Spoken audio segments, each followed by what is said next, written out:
In Sefer Mishlei, Perek Daled, we're holding Pasuk Yud Daled, Pasuk 14. Towards the end of chapter 4, Shlomo Melech will advise us on what to do in order to be able to retain all our achievements, in order that we not lose all the hard work that we've been going after. He advises of the importance of Chokhmah, of pursuing wisdom, learning Torah, acquiring good midot. But it is very easy for one to lose everything that he has gathered, everything that he has accomplished, and to lose is much faster than to gain. It takes a long time to gain, but it's very fast to lose. So towards the end of this chapter, he's going to share with us some very important pieces of information as to what to avoid in order that we not lose all of that. And he begins as follows: Be'orach reshaim al tavo ve'al te'asher b'derech ra'im. Do not enter into the path of those who are wicked. Do not go in the way of those who are evil. The idea implied over here is not to associate with people who are corrupt. Even though we may be smart, even though we may have gotten a good education, and we have good values and the proper hashkafot, rabbis very much expound on this point called Ashpaat HaChevra, how it is a very powerful influence, the influence of the street, which we spoke about briefly before, how one does absorb a lot of what's going on the outside, whether it's from friends, from the street, from the environment. And no matter how much he learned and how good he is, be careful not to associate with these individuals, because the environment has the ability to undo everything that one has accomplished. Depending on who one associates with, that is what he may become himself. As the famous saying goes in many languages, tell me who your friends are, and I'll tell you who you are. And why is there such a saying? Because as smart as one can be, as stubborn as one may be, the influence of the environment is much more powerful. There are only very few individuals who can stand up to the environment and not follow the style, the customs and habits of what's going on in the streets. One's language is influenced, one's pronunciation is influenced. I'm sure most of you who are many years in the United States can tell if someone's from New York by the way he talks English. Moshe, you can tell what part of Iran somebody is by listening to his accent, right? Because the area where one grows up has a lot of influence in many areas, in many ways. And therefore Shlomo Melech reminds us, be careful no matter how good you are and how much you've learned, stay away from bad people. Don't ever say, it won't happen to me, I'm smart, I'm strong, I'll just be their friend, but I'm not going to do what they do. It doesn't work like that. It's very easily to get carried away. And it would be a shame for all that work to be lost. And he tells us like this. The next pasuk reads, Pera'eu al ta'avor bo, seteh me'alav ve'avor. Avoid it, pass not by it, turn from it, pass away. Various words here that mean the same, but they're conveying different ideas. Pera'eu means, do not even consider this way. Even if you have to go a longer road, the shortcut goes through very unclean billboards. Let's take an example, right? Billboards is an example of a terrible influence. We're talking about a bad billboard, a disgusting billboard that we're sometimes forced to look at. You know, when you're driving, it happens that you see things that are beyond your control, and you can't look away completely because then you lose control of your car. Nevertheless, we do have sometimes control. We have a choice of what way to go. I just had a situation in Savon. Okay, I was buying something in Savon, and I was looking for something, and then I saw an aisle, and I was curious to see if there was anything on sale in that particular aisle, and I was going to go through it, and then I said to myself, wait a minute, that other half of the aisle has many magazines, and many of them are not modest. I can easily avoid it. What's the big deal? I'll just go around. And that's what I did, just to avoid going through that aisle. or that portion of the owl that I knew is no good. Now I could say to myself, if nothing is going to happen to me. But who can ever say that he's safe, that nothing's going to happen, that he may just peek at something which is not proper? So he says, pera'eu, even if you have to take a longer way, do not take the shortcut, take the longer way so you can avoid all these billboards. The next one, the next idea is expressed by the Gaon of Vilna, that we're not just talking about avoiding all these influences, we're talking about an individual who's working on himself, on a particular characteristic or a habit that he has. He's trying to conquer himself, he's trying to discipline himself. So the Gaon of Vilna says, you don't think you can do it overnight. Don't ever attack the Yetzer head on.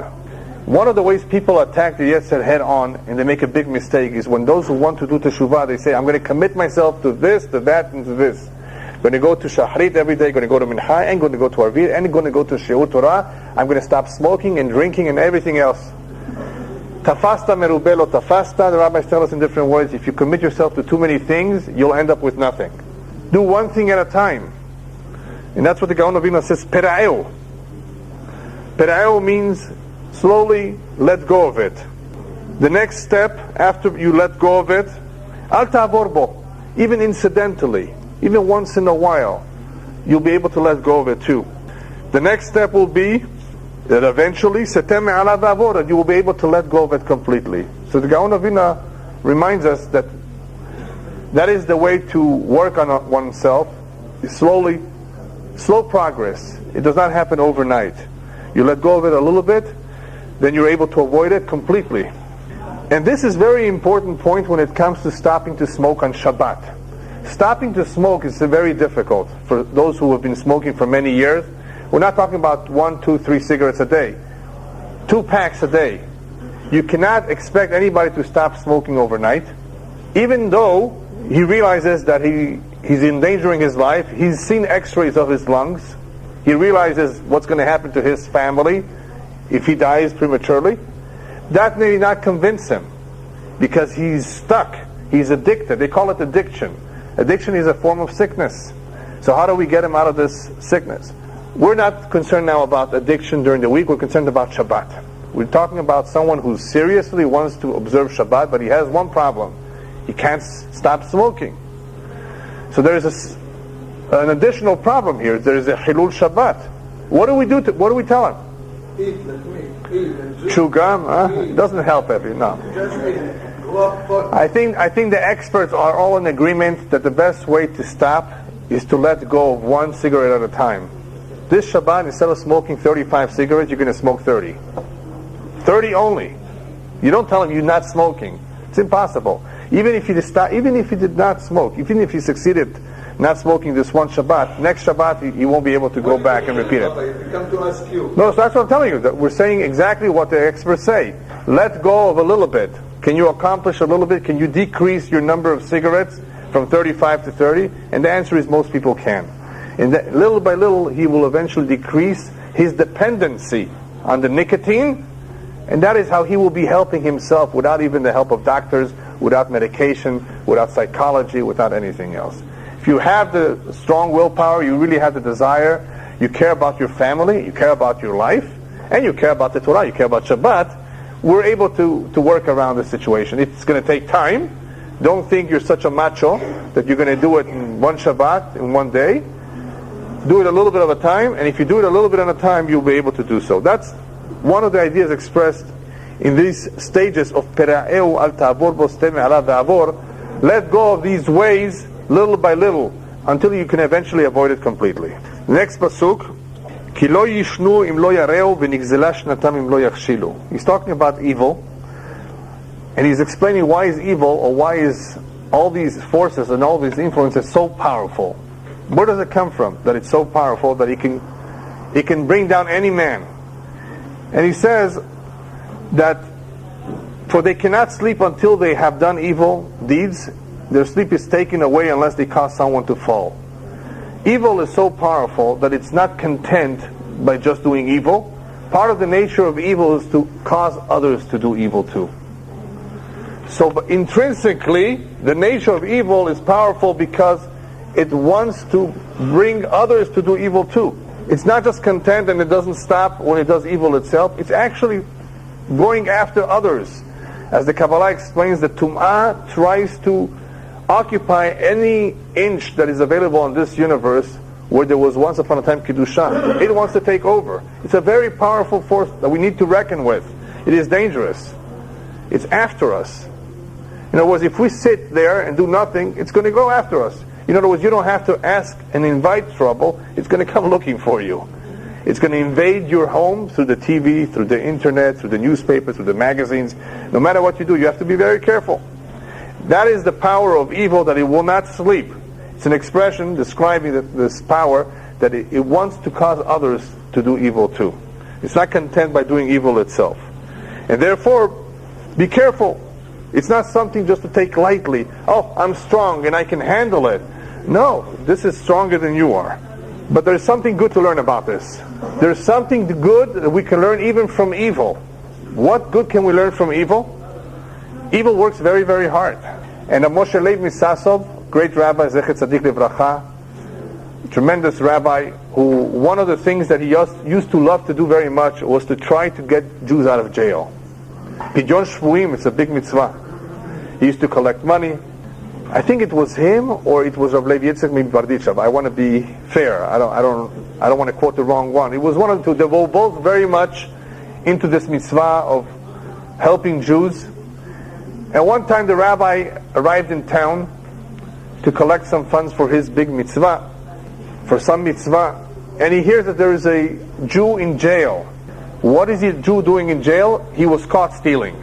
Unfortunately, there are Jews who succumb to the Yetzer Hara and do all sorts of things.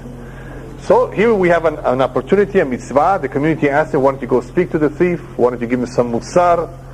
Okay, so he takes advantage of this opportunity, goes to the jail, takes a look at the thief, and he tells him, you see, it doesn't pay to steal, right? He says, Rabbi, wrong. If I didn't succeed this time, I'll succeed the next time. This time I was caught. The rabbi said, wow, I just learned a tremendous lesson. What lesson did he learn from the thief? The rabbi was just about to give up. He was having a hard time collecting funds. People were not helping him out. He was about to go home. And now the thief told him, if you don't succeed today, try again. And eventually you'll succeed. Even from a thief you can learn. Even from evil. Evil works so hard to get people. Just look at all the advertisement. How many millions of dollars they put into advertisement? Obviously because it works. People see that Coca-Cola, they're going to go and rush out to have a Coca-Cola.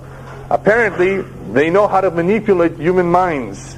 And a lot of people are susceptible, they're weak, and they go for it. Just look at all the women who follow the latest style. Somebody in Paris decided that this is going to be the style for this summer, and everybody's out there buying that particular style. Why? Just because somebody there decided, and that's what it is. There's one individual, or maybe two or three, that decided this is what the style should be, and all the women in the world are going to have to dress like that. Please, I'd like to know if there's any women out there who's not going to listen. I don't know of any. I really don't know. They all very much feel that they have to follow the style. That's the style. It was dictated in Paris. That's the way it works. They know that they have the power to manipulate and to convince people whatever they want. That is why communication, the radio, the television is so powerful. And if people are not learned, they really believe that the one who's talking the radio knows what he's talking about, that what he's saying is the truth.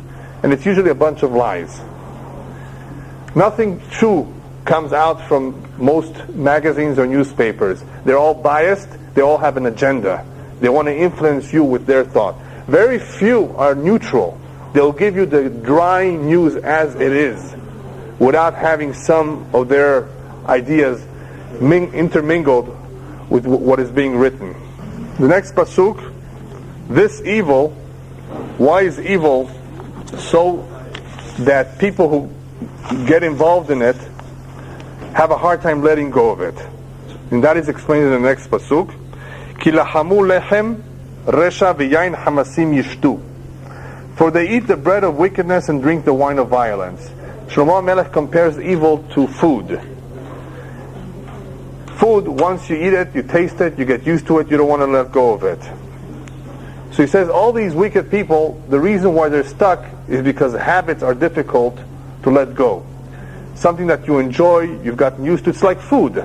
If this is your favorite food, if you got used to it, it's hard to change. So the idea over here is these individuals have simply gotten used to bad habits. And because of that, they have a hard time letting go of it. He compares the food that he's talking about over here, to Yen Hamasim. Yen Hamasim, the wine of violence. But Hamasim really means robbery, stealing. And the commentators explain that those who steal from others, even though wickedness has many names and many ways in which it is expressed, all sorts of violence, whether it's the desires one has, or whether it's money, regardless, it's all evil. The commentators explain the reason why people get so stuck up with stealing and cheating, it's all the same, is because they lack bitachon in Hashem. If they would have true bitachon, true reliance in Hashem, that He provides sustenance to everybody in this world, He takes care of everybody's livelihood, they wouldn't think of stealing or taking from others. So part of the problem when it comes to stealing, at least, is that these individuals do not have enough bitachon Hashem. As we've explained many, many times, a lot of Jews have emunah. They believe God created the world, but they don't really believe that He manages the world, that He takes care of us, He will provide for us. They really think that if they work on Shabbat, they'll make more money, which goes against what the Torah says, that there's no blessing in Shabbat if you work on Shabbat, right? Besides that, one is desecrating the Shabbat. People live a life of contradiction. Imagine somebody who does not observe Shabbat, comes on Simchat Torah, picks up the Sefer Torah and dances and kisses it. I mean, what's the best word to describe his action? Svi'ut, hypocrisy. You are stepping over, you're trampling this Torah, and now you're kissing and picking it up and dancing with it. People live a life of contradictions. Bitachon is therefore a very important midah. It would help someone avoid a lot of trouble. One who has true bitachon in Hashem will not be jealous of others because he knows Hashem gave him what he's supposed to get. He knows that this is what is good for him. He knows that everything is min hashamayim. It could be a kapara, an atonement, regardless of the reasons. But everything is min hashamayim, except for yirat shamayim, obviously, except for our own behavior, our own mitzvot or averot. So part of the problem of this evil, we're not necessarily talking about goyim here, Jews, is that they get caught up in all these acts because of a lack of bitachon, a lack of reliance in Hashem. A lot of, you know who has this problem very much? Gamblers. People who gamble. It's a surah according to the halakha to gamble on a regular basis. You once in a while you want to play bingo, that's fine. But gambling, going to Vegas regularly and trying to make your money from gambling is not permissible according to the halakha. And one who does so for a living or one who does so on a regular basis is not eligible to be a witness. He's disqualified from being a kosher witness. Whether it's gambling in the casino through poker or whether it's playing the horses. It's the same thing. Trying to make a fast buck, as they say in English. This is not the way to do it. He has no bitachon. So he's no bitachon. He's trying to make it in any other possible way except the clean way. That's also lack of bitachon. Alright, the next pasuk. Ve'orach tzadikim ke'or noga olech va'or ad nechon hayom. The path of the just is like the shining light that shines more and more until full day, and the way of the wicked is like darkness. They know not at what they will stumble. There's a big difference, therefore, he says, between the way of the tzaddik and the way of the rasha. The way of the tzaddik is compared to a light that begins to shine in the morning and becomes brighter and brighter with time until it reaches midday. In other words, a tzaddik, the orach of the tzaddikim, the ways of the tzaddikim is like the light. It begins to shine and become brighter, meaning that eventually, at some point, because they follow the right path, eventually everything is crystal clear. Everything makes sense. They're sitting on a solid footing. Things are unclear at the very beginning. When one is trying very, very hard to perfect himself, to become a tzaddik, things are not clear to him. But it's like a light, like the light of the dawn. Eventually, it's dark in the beginning. There's not that much clarity. But eventually, if you follow the way of the tzaddikim, you will see that it all makes sense. You will see that their life is much more blessed. You will see the nahat, the happiness and satisfaction that they have with their children, sitting around their table. Look at the life of a Rasha. The kids have left the home. They don't want to have anything to do with their dad. I just spoke to a non-Jew from Cuba. And this guy is, he was collecting metals to recycle, to make a few dollars. Very simple guy from the street. But he was explaining how he disciplined his boys to be honest people, how he went out of his way, even though he was not so rich, to pay for their education. And today the kids always remind their daddy, "Daddy, we love you. We appreciate everything you've done for us. We're not amongst the gangs anymore. We are doctors." They're all doctors and important people. They got a degree because the father insisted on certain things. Tzaddikim go in a certain derech, eventually it becomes crystal clear where they're holding. But Reshaim go kafila, it's all dark to them. Because they don't know where they're going to stumble. Because they have no clear tachlit. They don't have a goal. This is very typical of politicians. Politicians are in darkness. They don't have a clear goal because they're always thinking of themselves. Even though they promise you everything, they want to be voted, they want to be chosen, they want to have a position of power, but in the end they don't help you out, they help themselves.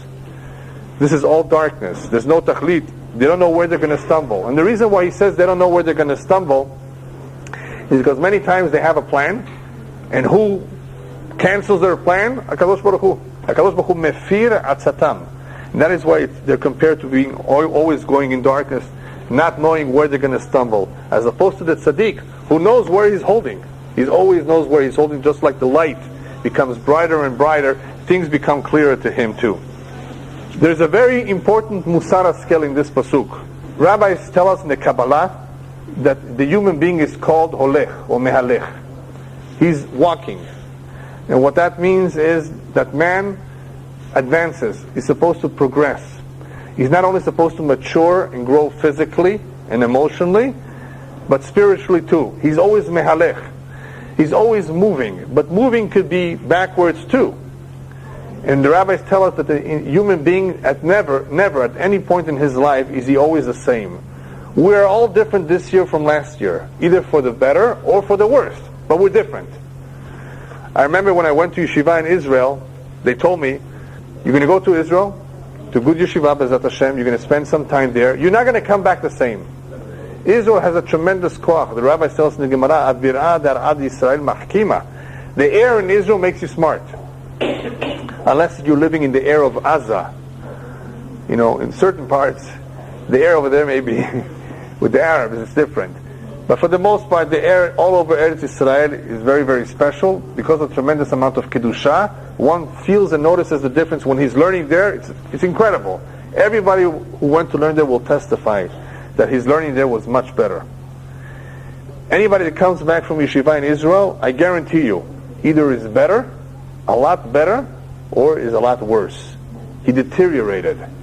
Because just like there's a lot of Kedusha there, there's also a lot of Tum'ah. Wherever there's more Kedusha, there's more of a struggle from the Tum'ah to take over. So anybody that goes there, it's known. And everybody will tell you this. You either come back much, much better, especially if you spend 2-3 years, not 1 year. Or, Halila, there's a deterioration spiritually. Man never stays the same. On Rosh Hashanah, Yom Kippur, we're supposed to examine ourselves and see how far have we gone, what did we accomplish, and what needs to be corrected. Because if we don't make this reckoning, if we don't examine our deeds, we don't know what to do, how to become better, what to fix. But this is a very important point here. We don't always stay the same. It's like the light. We're supposed to become brighter and brighter. In other words, we're supposed to progress. Next pasuk, B'ni lidvarah